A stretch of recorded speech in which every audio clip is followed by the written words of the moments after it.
Mesdames, bonsoir. Messieurs, bonsoir. Heureux de vous retrouver une fois de plus pour cette nouvelle édition d'Eco-Business, votre magazine hebdomadaire consacré aux dynamiques économiques, financières à travers le triangle national au Cameroun, mais également à travers le continent africain et à travers le monde. Pour cette édition de ce mercredi 29 avril, une thématique centrale, le financement de la santé, l'urgence africaine.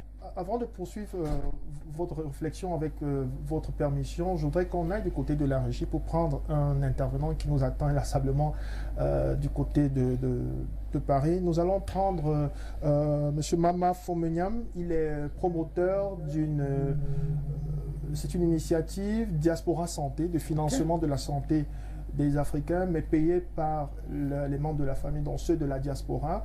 Mama Fomenyam, bonsoir. Bonsoir à tous les téléspectateurs d'Info TV. Merci de répondre à notre invitation. Je disais, vous êtes promoteur de l'initiative Diaspora Santé. On ne fera pas spécifiquement de la publicité pour votre entreprise, mais avant de poursuivre, je voudrais que vous nous donniez un regard. Je suppose que votre initiative est partie d'un constat de désolation en termes d'accès aux services de santé par les populations ici au Cameroun. Rappelons que vous êtes camerounais. Alors moi, je voudrais avoir votre regard sur la qualité de la dépense publique en matière de santé dans les pays africains de manière générale et spécifiquement au Cameroun. Alors, déjà, pour faire un point sur le constat, d'où est partie l'idée de Diaspora Santé, c'est simple, c'est qu'on s'est rendu compte à l'échelle africaine qu'aujourd'hui, le transfert d'argent prend des proportions beaucoup plus importantes.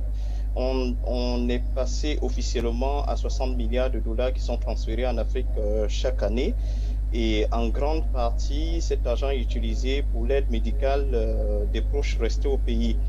D'où nous avons eu cette idée. Malheureusement, quand cet argent arrive, ce n'est toujours pas bien utilisé parce que les gens vont directement à la pharmacie acheter des médicaments ou d'autres vont chez les guérisseurs traditionnels. C'est ça qui nous a poussé. En fait, l'idée, c'était de pouvoir fédérer toute la diaspora et afin de mieux utiliser ce fonds pour être utile aux populations en Afrique, pour que ce soit bien utilisé. Voilà même l'idée fondamentale de Diaspora Santé. Alors, pour revenir à la question concernant les dépenses de santé, il nous a été donné de constater que ces dépenses varient en fonction des pays. Et on va parler du cas du Bénin qui a été, on ne va pas dire un cas modèle, mais qui a eu une très grande avancée. Mais pour y arriver, ils ont dû investir 12% du PIB dans la santé. Aujourd'hui, lorsqu'on regarde le budget de la santé au Cameroun en termes de dépenses, Monsieur Bidima l'a dit tout à l'heure, on est à 213 milliards pour un budget de 4 951 milliards, c'est-à-dire moins de 5%.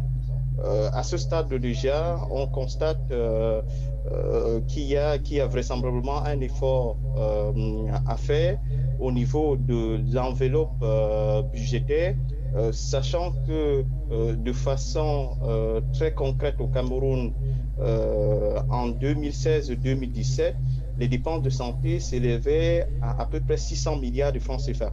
Donc 600 milliards de francs CFA avec un budget du ministère de la Santé à 213 milliards, tout de suite, ça devient un peu difficile de se dire on est en mesure de financer les dépenses de santé qui s'élèvent à 600 milliards, sachant qu'on a 2% de la population seulement qui bénéficie de l'assurance maladie aujourd'hui, et dont le reste, c'est des dépenses directes. Pouvoir le financer avec 213 milliards, c'est insuffisant. Ça veut dire que si on veut passer à la couverture maladie universelle, il va falloir faire des efforts et pour pouvoir trouver des fonds supplémentaires pour le financement de cette couverture maladie universelle. Alors, tout de suite, Après, d'autres je vous pose une sujets question, de Mama fond Foumeniam, existent, comme j'ai je pose l'habitude une question. Il souvent faut de trouver le des dire. ressources additionnelles. La grosse contrainte pour la mise en place d'une couverture maladie universelle va être de trois ordres. Nous aurons la typologie de coûts liés à la réforme même du ministère de la Santé pour pouvoir créer éventuellement un organisme qui pourrait prendre en charge la gestion de la couverture maladie universelle, qui pourrait être aussi rattaché, comme M. Bidima semblait le dire tout à l'heure, pourquoi pas à une caisse nationale d'assurance maladie qui serait une caisse de proximité comme c'est un peu le cas en France. Après, on a la question, la typologie de coûts liés aux infrastructures hospitalières. Les 10 ou les 15 dernières années, des efforts ont été faits avec la création des hôpitaux de référence dans les grandes métropoles, mais il reste encore à faire dans des sous-régions où les CMA et les CSI, c'est-à-dire les hôpitaux d'arrondissement et les centres de santé d'arrondissement et les centres de santé intégrés ne sont pas équipés. Voilà, en arrière-pays, on a encore des difficultés à avoir le minimum dans les centres de santé. Ensuite, la grande question et le vrai challenge pour le Cameroun, ça va être la contribution de ménages. Parce qu'il faut savoir, on prend souvent l'exemple de la France, il faut savoir que 98% de personnes en France sont dans le secteur formel, c'est-à-dire qu'ils ont un revenu mensuel qu'on peut anticiper, sur lesquels on peut faire des statistiques. Mais au Cameroun, aujourd'hui, c'est l'inverse. On est à peu près 85% de la population qui est dans l'informel, d'où la difficulté de contribution de ménage. Il va falloir trouver des modèles qui permettent d'organiser cette contribution de ménage, soit sous forme proportionnelle ou alors sous forme forfaitaire, soit pris en charge par le budget de l'État ou alors via des taxes spéciales, ou encore associé comme le Ghana l'a fait avec les bailleurs internationaux. Très bien, merci pour votre contribution. Nous allons certainement revenir à vous tout au long de l'émission. Alors, nous repartons du côté de Paris pour reprendre la discussion avec Mama Foumeniam. Alors, vous avez suivi le florilège de propositions, d'avis, d'experts. Et là, le docteur Pierre-Yves Basson, dans son élément, a évoqué l'augmentation de la charge de travail. Ça veut dire qu'on aura un peu plus de patients qui viendront dans les hôpitaux. Donc, il y a nécessité de revoir la gouvernance hospitalière, mais également de recruter un peu plus de Camerounais. On sait que, par exemple, en France où vous vous trouvez, on a un nombre extrêmement important de Camerounais, de spécialistes surtout, des médecins, qui sont là-bas et qui mettent leur expertise au service de la France. Vous qui avez établi ce pont entre la diaspora et l'Afrique, c'est peut-être l'opportunité, Mama Foumeniam, de faire revenir cette diaspora afin qu'elle vienne contribuer à la mise sur pied de cette couverture santé universelle. Oui, oui, tout à fait, Serge. Je vais commencer par ce point qui est très important pour vous dire que la diaspora, en tout cas, contribue énormément à l'effort du gouvernement dans ce sens. J'en veux pour preuve, tout récemment, nous avons réuni à la fois des urgentistes, des médecins épidémiologistes qui étaient en pleine action dans le Covid-19, notamment à travers une association qu'on appelle le MCCDEC, qui est le mouvement, le MCDEC, qui est le mouvement de cadres dirigeants et entrepreneurs du Cameroun en France, dont je salue d'ailleurs l'initiative de son président, qui réunit autour d'une commission santé des médecins, des pharmaciens de la diaspora. Et nous avons fait des propositions dans le cadre de la lutte contre le Covid-19 aux différentes entités, aux différents responsables qui étaient en charge de cette mission. Et beaucoup de ces recommandations ont été suivies. Et nous continuons à travailler aujourd'hui avec une soixantaine de médecins repartis dans tout le Cameroun dans le cadre de ce projet d'accompagnement entre l'expertise de la diaspora, les médecins de la diaspora avec les médecins locaux à travers un groupe de travail que nous avons créé qui permet aujourd'hui les échanges d'expériences, par exemple dans le protocole de prise en charge du Covid-19.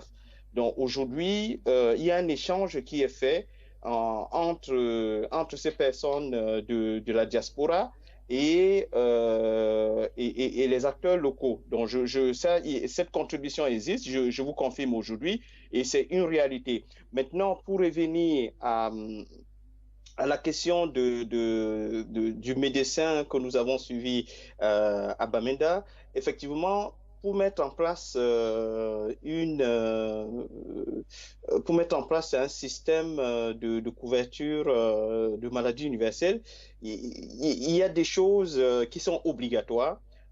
Certainement, certaines de ces choses ont été déjà faites au Cameroun aujourd'hui. Par exemple, la première étape, c'est de lister les dispensaires de soins. Tout à l'heure, on se posait la question au niveau des infrastructures. Donc, il faut savoir qu'on a aujourd'hui, en tout cas ce que nous avons pu identifier lors de la mise en place du système de soins pour nos bénéficiaires au Cameroun, on a catégorisé 4 typologies d'établissements de santé. Les établissements publics, les établissements parapublics, les confessionnels et les cliniques. Et en fonction de cette typologie, l'offre de santé varie en termes de tarifs, mais aussi en termes de qualité. Alors, pourquoi je parle de la qualité?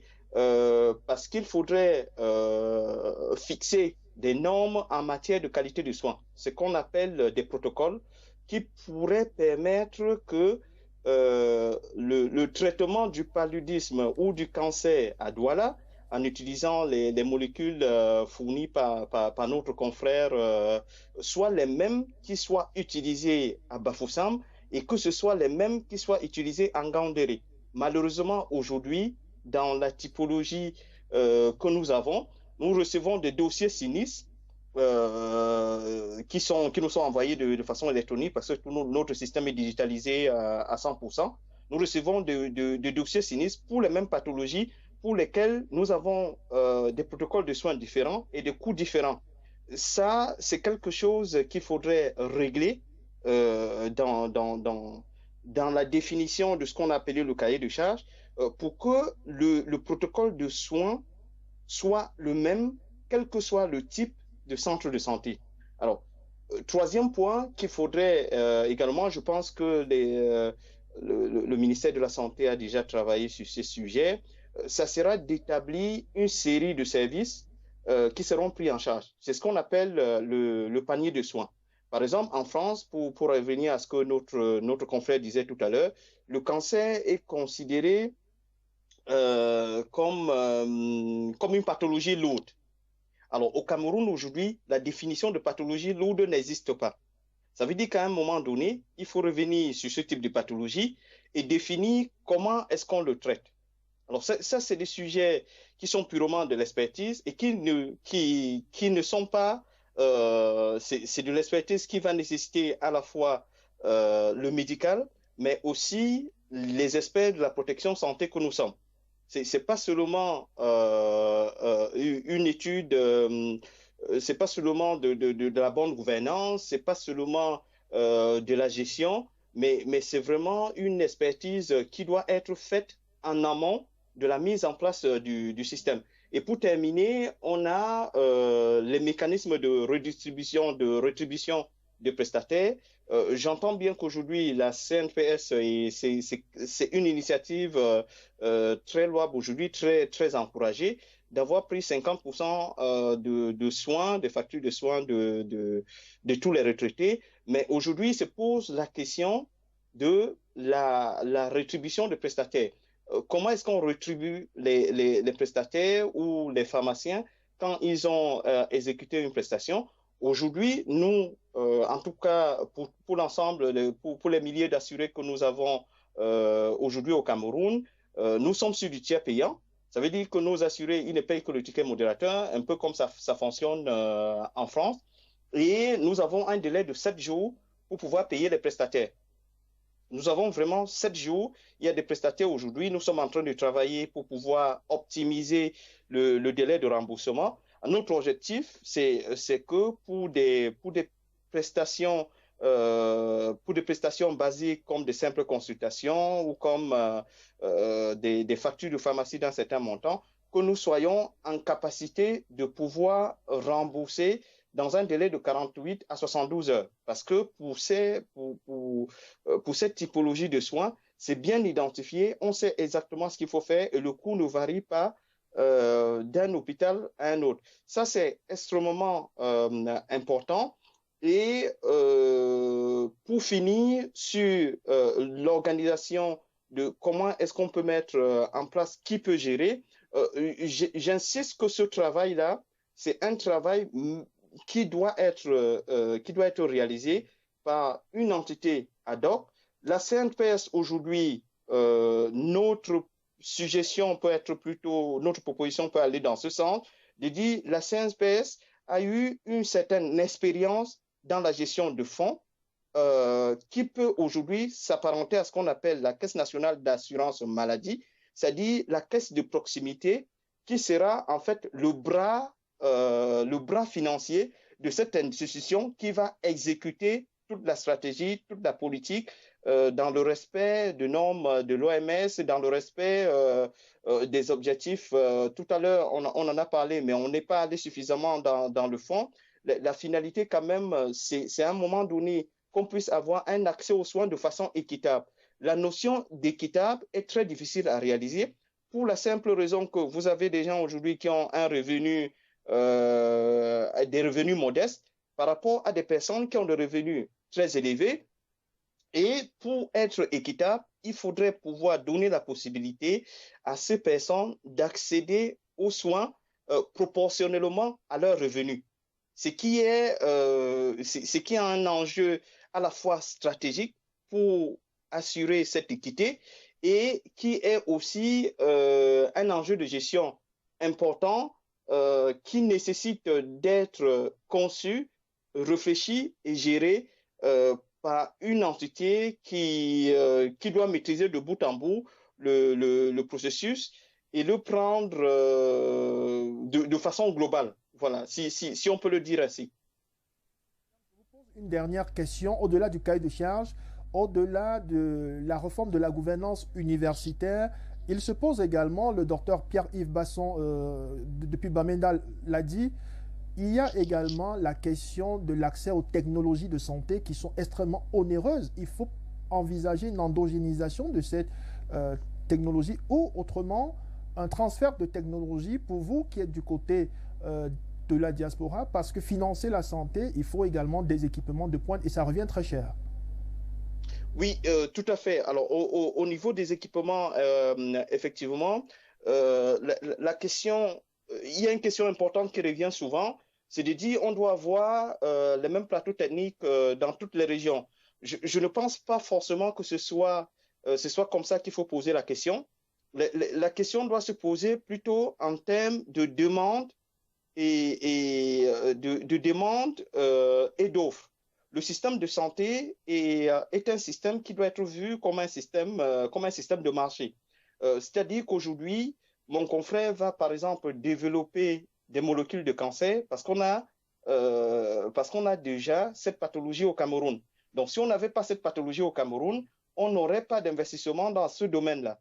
C'est pareil aujourd'hui pour les plateaux techniques. On n'ira pas installer des systèmes de scanner dans une zone où on réalise 1 ou 2 radios tous les 6 mois. Juste pour investir, parce qu'il faudrait justifier que tous les équipements techniques, même dans les systèmes les plus évolués aujourd'hui, on a la notion de spécialisation. C'est-à-dire que lorsque nous faisons par exemple des évacuations sanitaires, on en a fait 4 les 6 derniers mois, nos assurés, avant d'arriver nous sommes obligés de chercher en fonction de leur pathologie le centre hospitalier capable de les prendre en charge. Ça veut dire que même dans les systèmes les plus évolués comme la France, on n'est pas dans une logique de pouvoir mettre à disposition dans tous les hôpitaux toutes les spécialités nécessaires. Je pense qu'il faut vraiment faire la part des choses et se dire, dans chaque région du pays, on a besoin de telles spécialités et on dote cette région de cette spécialité. C'est aussi le travail que nous faisons aujourd'hui parce que pour y arriver, il faut avoir des données statistiques qui permettent finalement d'orienter la politique globale de santé. Ce qui n'est pas toujours le cas parce que, comme vous le savez peut-être, on n'a que 2% de la population aujourd'hui qui bénéficie de l'assurance maladie, à peu près 2% au Cameroun.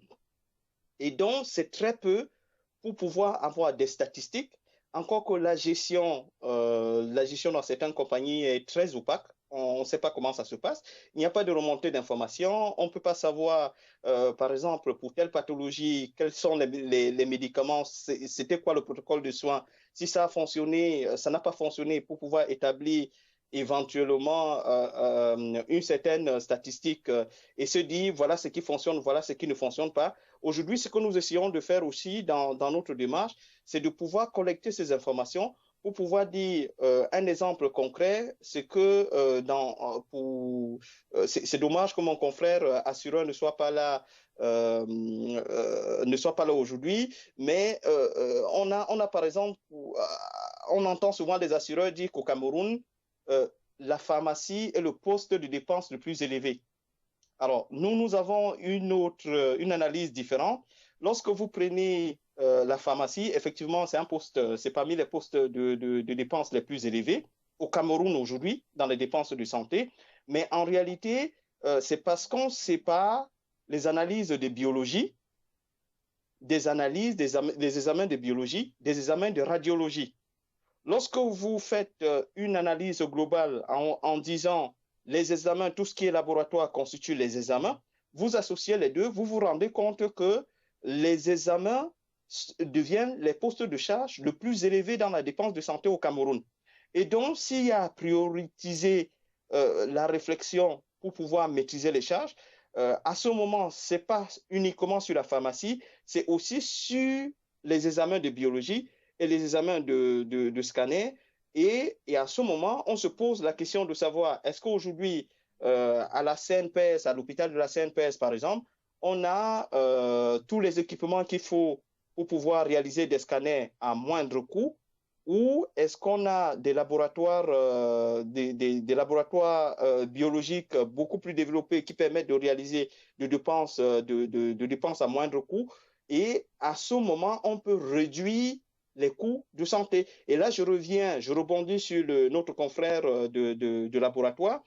Autant on a des molécules pour traiter le cancer, autant pour moi, on a des génériques qui nous permettent en fait de pouvoir, on a des médicaments génériques qui nous permettent de pouvoir payer les dépenses de santé qui coûtent beaucoup moins cher que des médicaments de marque, si on peut le dire ainsi. Donc, toutes ces pistes-là, pour les avoir, ça demande de prendre un certain recul, ça demande d'avoir un certain nombre d'informations.